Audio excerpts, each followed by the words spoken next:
साजिशों का कोई चेहरा नहीं होता और हादसों पर किसी का पहरा नहीं होता।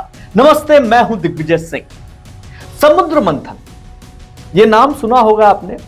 देवता और राक्षसों के बीच जब समुद्र देवता का मंथन किया गया था तो 14 रत्न निकले थे। बीते युग की बात है ये। इस कलयुग में एक समुद्र मंथन अभी हाल ही में हुआ है, ऑपरेशन समुद्र मंथन। यह मंथन नारकोटिक्स कंट्रोल ब्यूरो, नौसेना और गुजरात एटीएस ने एक साथ मिलकर की। और जब यह मंथन किया तो क्या निकला? 3300 किलो ड्रग्स। जहां गुजरात तट के पास से 3300 किलो ड्रग्स जब्त हुई है। अरब सागर में पकड़ा गया है एक विदेशी जहाज और कार्रवाई में पकड़े गए हैं 5 विदेशी नागरिक और पकड़ी ड्रग्स की कीमत है 2000 करोड़ रुपए। पीएम मोदी ने नशा मुक्ति भारत की मुहिम चला रखी है। इसी के तहत बड़ी कामयाबी कह सकते हैं आप इसे, नारकोटिक्स कंट्रोल ब्यूरो, नौसेना और गुजरात एटीएस को मिली है। कहानी बड़ी दिलचस्प है, आप ध्यान से सुनिएगा और दिमाग से, दिल से सुनिएगा। एनसीबी के डीजी एसएन प्रधान ने बताया कि समुद्र के जरिए ड्रग्स की स्मगलिंग करने वालों के खिलाफ एनसीबी ने ऑपरेशन समुद्रगुप्त के बाद सागर मंथन के नाम से ऑपरेशन चला रखा है। इस मामले में ड्रग्स के आने की सूचना मिली थी। अब जिस पर एनसीबी ऑप्स है, उसके जो डिप्टी डीजी हैं ज्ञानेश्वर सिंह, इनकी एक टीम गठित की गई और इन्होंने सागर मंथन ऑपरेशन को अंजाम दिया।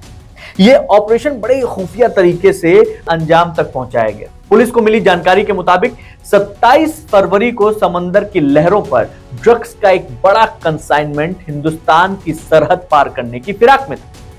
नारकोटिक्स कंट्रोल ब्यूरो, नौसेना और गुजरात एटीएस ने जाल बिछा रखा था। एक मछली पकड़ने वाली नाव दिखाई देती है। अब नाव जब दिखती है तो नौसेना का जहाज जब उसके करीब पहुंचता है तो उस पर सवार 5 लोग खुद को मछुआरा बताते हैं। अब मरीन कमांडो जो नौसेना के थे वो हेलीकॉप्टर पे थे और उन्होंने ऊपर से उन पर निगाह रखी थी। नौसेना नीचे से निगाह रखी थी, साथ में गुजरात एटीएस भी बगल से निगाह रखी थी। और जब इन लोगों ने मिलकर उन लोगों को घेरा तो वो सरेंडर कर जाते हैं। जहाज की तलाशी ली जाती है, आंख खुली की खुली रह जाती है।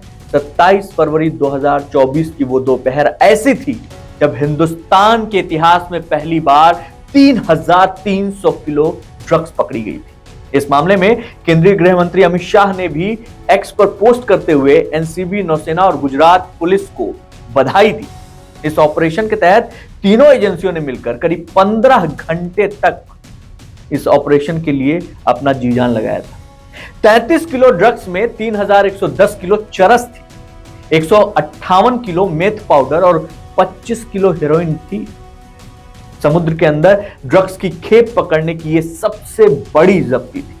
इसकी कीमत करीब 2000 करोड़ रुपए बताई गई। इस कार्रवाई में जो 5 विदेशी नागरिक पकड़े गए हैं, इनमें से 3 ईरानी बताए जा रहे हैं और 2 पाकिस्तानी। और पाकिस्तान के कराची में बैठे अंडरवर्ल्ड डॉन दाऊद इब्राहिम के राइट हैंड गैंगस्टर हाजी सलीम का हाथ होने की आशंका जताई जा रही है।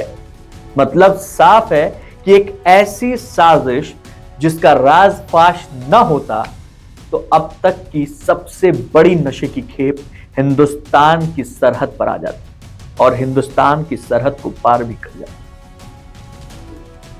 इस 3300 किलो के पूरे कंसाइनमेंट को जैसे ही नारकोटिक्स डिपार्टमेंट ने अपने कब्जे में लिया, उसके बाद से ही उनकी वाहवाही हो रही है, उसके बाद से ही नौसेना की वाहवाही हो रही है, उसके बाद से ही ऑपरेशन समुद्र मंथन की वाहवाही हो रही है। यह अपने आप में एक बहुत बड़ी कामयाबी कह सकते हैं आप। यकीन मानिए, सोच कर देखिए, अगर ये खेप वाकई हिंदुस्तान की सरहद पार करके हिंदुस्तान के कोने कोने में पहुंच जाती तो ये युवा पीढ़ी की नसों में खून के साथ बह रही होती। इस कामयाबी के पीछे जितनी भी इस कामयाबी की तारीफ की जाए कम है। इसके पीछे जो मेहनत है और जो दिमाग लगा है, खुफिया एजेंसियों की जो टिप है, जो ट्रेनिंग है, वो सब इसमें काम की गई है। और अब पुलिस इस बात पर अपना पूरा फोकस बनाए हुए है कि ये जो पूरा कंसाइनमेंट था, ये जिसको दिया जाना था, वो जहाज भाग निकला। अब वो जहाज किसको दिया जाना था, हिंदुस्तान में ये कहां सप्लाई होना था, कहां कहां जाना था, अब पूरी टीम इस पर जुटी हुई है और इस मामले के बारे में और जानकारी जुटा रही है। जैसे ही वो जानकारी हमारे हाथ लगेगी, हमारे पास पहुंचेगी, हम आप तक जरूर पहुंचाएंगे। तो आज बस इतना ही। सतर्क रहिए, तभी सुरक्षित रह पाएंगे। जय हिंद।